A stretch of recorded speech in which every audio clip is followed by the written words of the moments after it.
Little Dragon, Little Dragon. This is the famous Shawshank prison. The inmates here are excited today because a new batch of prisoners has arrived. Their only fun here is betting on which new prisoner will cry first, as the first day here is often the hardest. As the prisoners are led in, one by one, bets are placed on each of them. This man is named Red, and he's the prison's go-to guy. If you can pay, he can get you anything. He quickly noticed a timid man and placed a bet of 10 cigarettes on him. As the prisoners were brought into the prison, they were greeted with high-pressure hoses and scorching heat. At night, when the first fat man cried out, the place erupted, surprising Red, who usually had a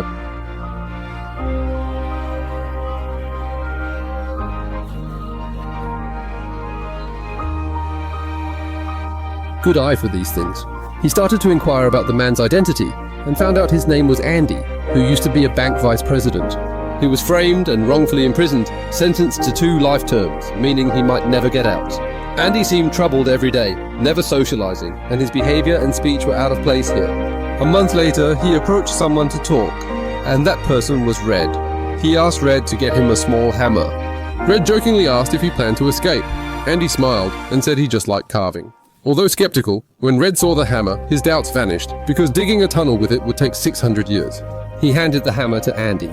Andy's solitary nature soon caught the attention of 3 men, known as the Sisters in the prison, due to their peculiar interests.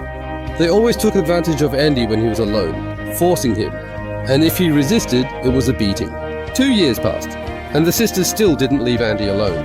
He often had bruises on his face, and although he never spoke of it, everyone knew what was happening. One day, the roof of the license plate factory outside the prison needed repairs, and the warden decided to send 12 inmates. Andy was lucky to be chosen, and this opportunity would change his fate. While working, Andy overheard a guard complaining about an inheritance he received, frustrated by the hefty inheritance tax. Andy seized the chance and approached the guard, saying, "I can help you avoid taxes legally without paying a cent, but in return, you must get my friends 3 bottles of beer each." Yes, he was a bank vice president. Given Andy's past, the guard believed him, and the day before the job was done, everyone enjoyed the beer the guard bought them under the sun.